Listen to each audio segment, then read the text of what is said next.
So ayan, good evening po. At nakauwi na kami ni Joakim galing ng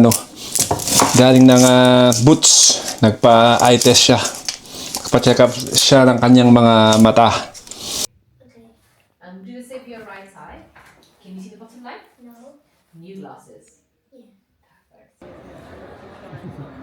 Nice color. I think it's a bit wide. You want it to be wide. You don't want to be too narrow. That's fine. So yan ang napili ni Joakim. Ganda naman siya.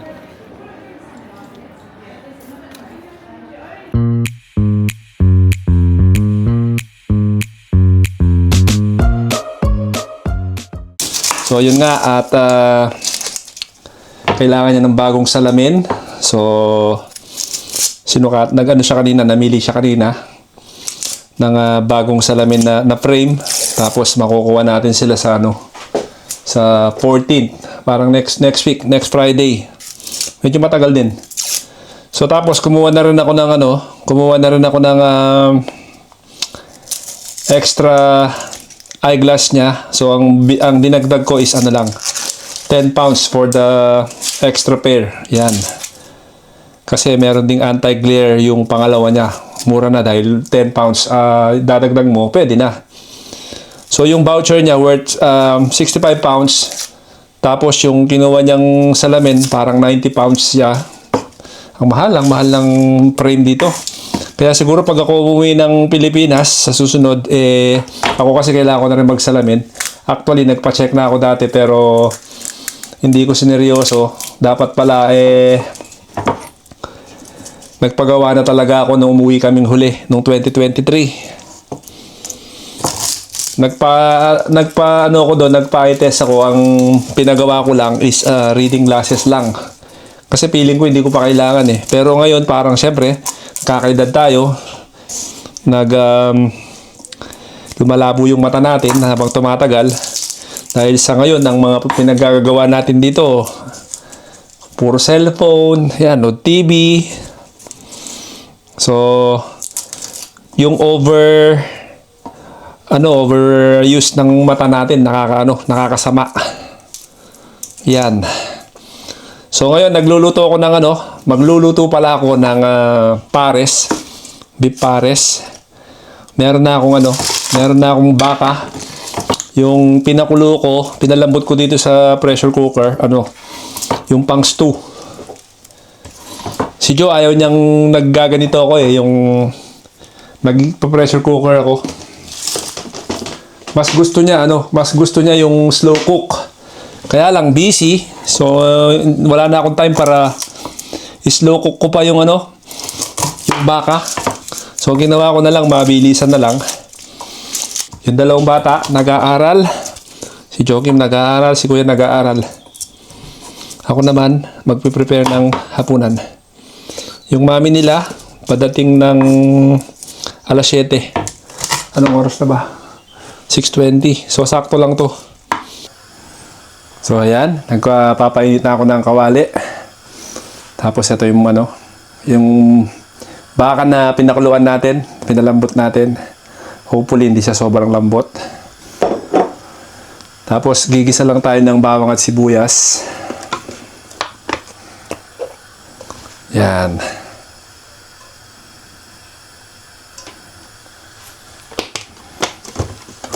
Pangmabilis ang ulam.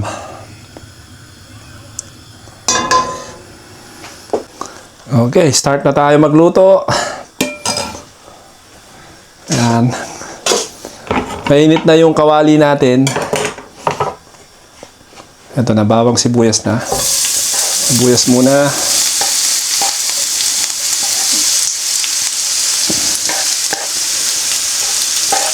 Caramelize muna natin to. No.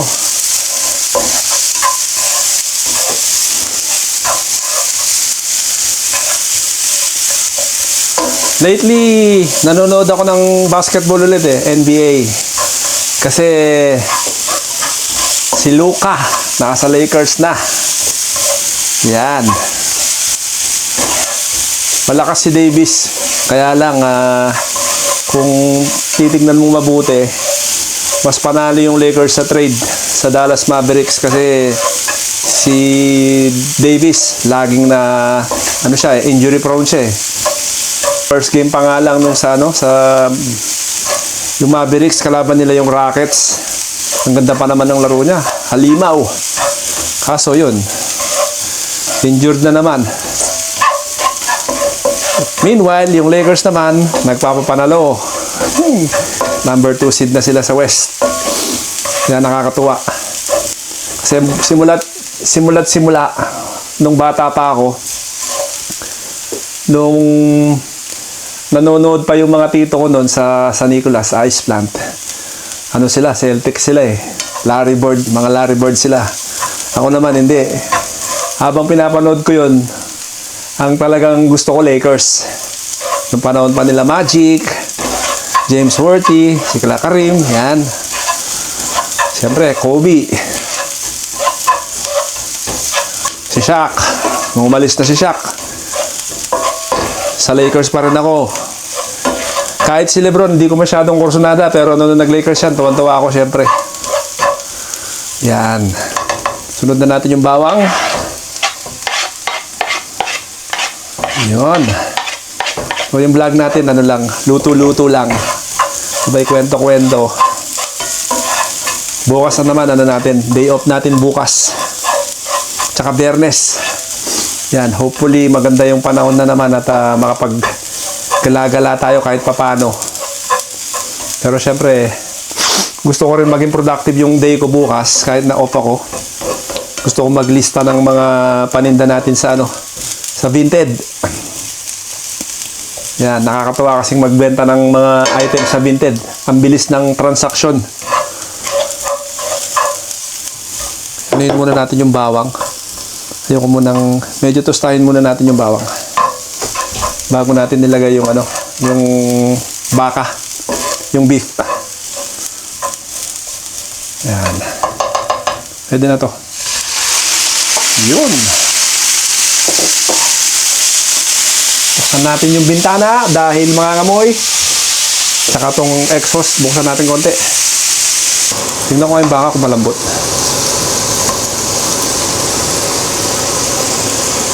Wow, malambot. Di ba?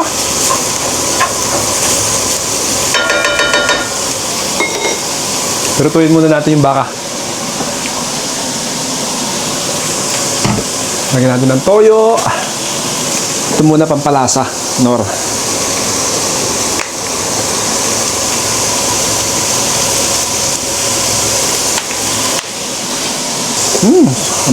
Bango. Alam mo yung amoy ng pag nasa mga sa barka sa Pilipinas, yung sizzling, ito pala yun, kaya pala mabango, yung North seasoning pala yun. Halimbawa, nasa sa Jerry's, ito yung naamoy ko eh. Bango. Wasak na naman yung kanin nito mamaya, palagay ko. Pero tama lang to. Tama lang yung dami niya. Para hindi tayo masyadong lumalamon pagka Dahil pag medyo madami yung niluto mo, napaparami yung kain mo. Mas maganda, nakalimit lang yung uulamin mo, ganyan.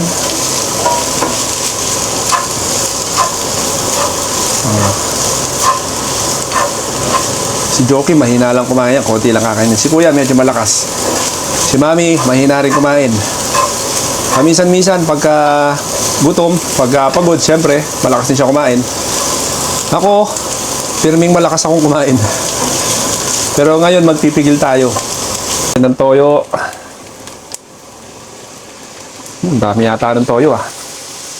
Ako.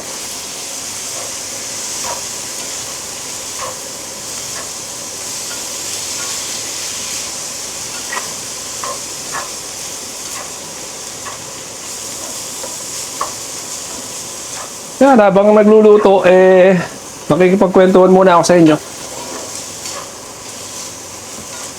Nakakamiss din ng walang kakwentuhan dito. Ay, nako. Kasi yung mga kaibigan, puro may trabaho, puro busy. Siyempre, kanya-kanya tayo ng buhay dito. Kahit sabihin mo pang may magkakaibigan, hindi natin sila mapupersang makipagkwentuhan sa atin. Pagka off natin, tayo-tayo pa rin. Kaya gagawin ko, makikipagkwentuhan ako sa inyo. Yun, no? Tignan natin ng sabaw para mamaya sa kanin, pang sarsa.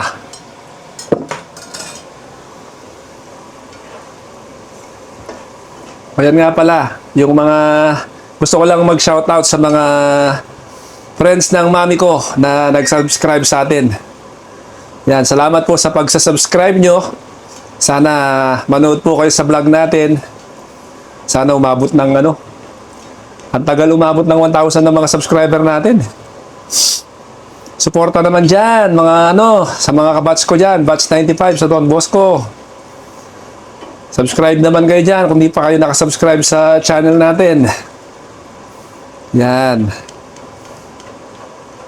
Hinihintay kong mag 1,000 subscribers tayo.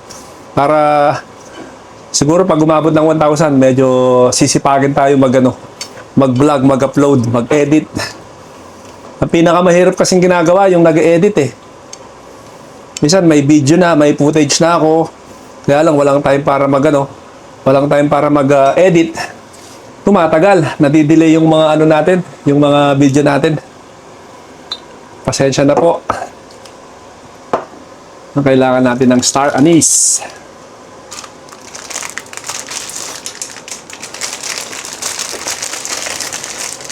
Kulang pa yung sabaw nito. Mga 3 pwede na. Tapos lalagyan natin ng yan. Lalagyan natin ng asukal.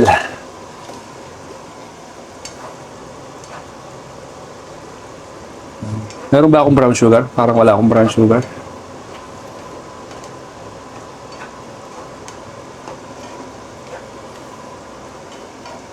Nagdagan ko pa ng sabaw. Parang kulang.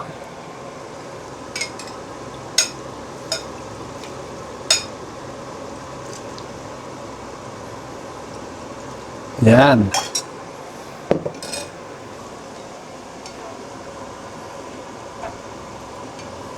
Madali lang pong lutuin to kung gusto nyong lutuin. Ayan, magpapalambot lang tayo ng baka. Tapos, siyempre, i-drain natin yung pinagkuluan.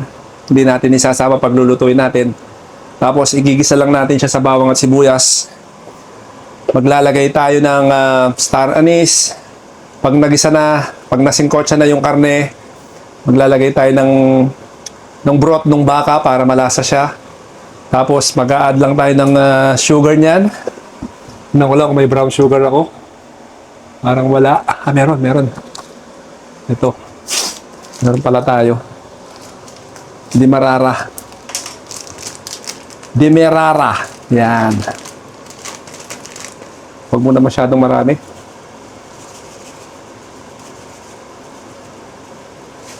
Pwede naman tayo magdagdag pag kulang. Yan. Tapos gagawa lang ako ng slurry. Oops.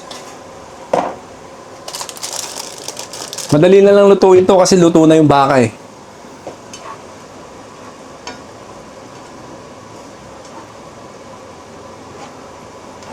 Di para din tayo nagpares. Pero tetero natin dito, lang. Jasmine rice lang tayo. Kasi wala naman akong isasangag. Wala tayong fried rice, kaya yun. Yung jasmine rice na lang. So gagawa lang ako ng slurry.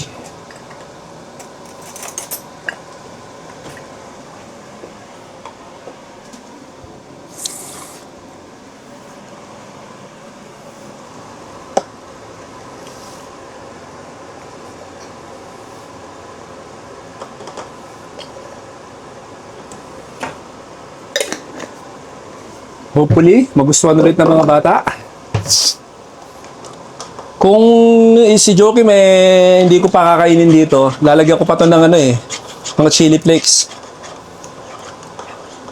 Kaso siyempre, hindi naman kaya ni Joaquin ng ano, ng sobrang anghang.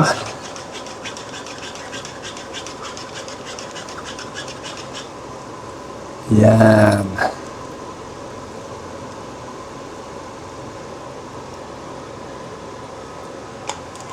Konti-konti muna, wag nating itodo yung slurry natin. Baka sumobrang lapot naman. Sa trabaho, may mga nanonood ng vlogs natin, mga puti. Sabi nila, bakit ko raw hindi raw ako mag-English. Sabi ko, ang ano ko lang naman kasi para sa mga kababayan, sabi ko, mga Pilipino rin. Sabi niya, dapat mag-English ka rin para rin maintindihan namin kasi pag pinapanood namin, wala kaming maintindihan sa mga sinasabi mo. Sabi nila. Next time I will try. Alright? But now, I just want to be comfortable when I'm doing the vlog. Let's see how this goes. So we will need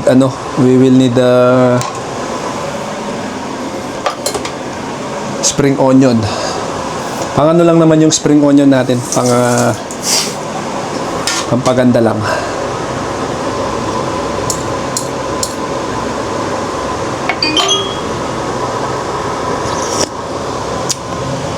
Sarap. Tama na yung lapot niya. Meron pa akong konting sesame oil. Lagyan nila ng sesame oil. Para Chinese ang dating. Naku, kailangan na natin bumili ng sesame oil. Ubus na. Pero pwede pa yun sa lutuan.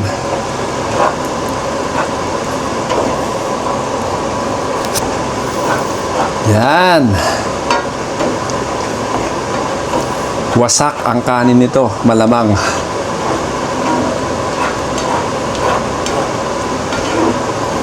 Yun, no?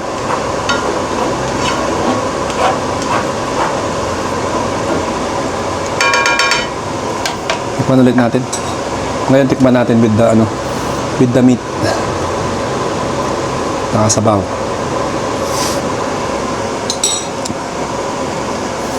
Yan.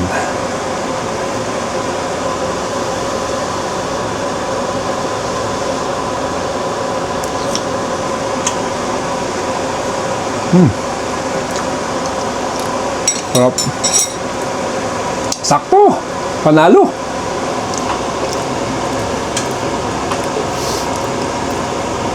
Mahilig ako magluto kaya lang pagka kasi pagod ka na sa trabaho, pag uwi mo, minsan wala ka ng lakas. Kaya hindi ako madalas makapagluto na. Tsaka dito dapat talaga diskartehin mo yung diskartehin mo kung paano yung mapapadali yung buhay yung magpapamilya, mag-asawa. Hindi naman pwedeng luto ka ng luto araw-araw. Kailangan medyo damihan mo yung luto mo. Mag-batch cooking ka. Tapos i-fridge yung iba. Yan, tulad nito. Ngayon wala kaming natira ng pagkain. Kahapon ang ulam is roast chicken na naman. Madalas kaming mag-roast chicken. Kasi madali. Minsan nabibili lang si Jo sa Co-op or sa Aldi, mga ganyan. Tapos i-oven lang. Oh, by the way nga pala, nakabili na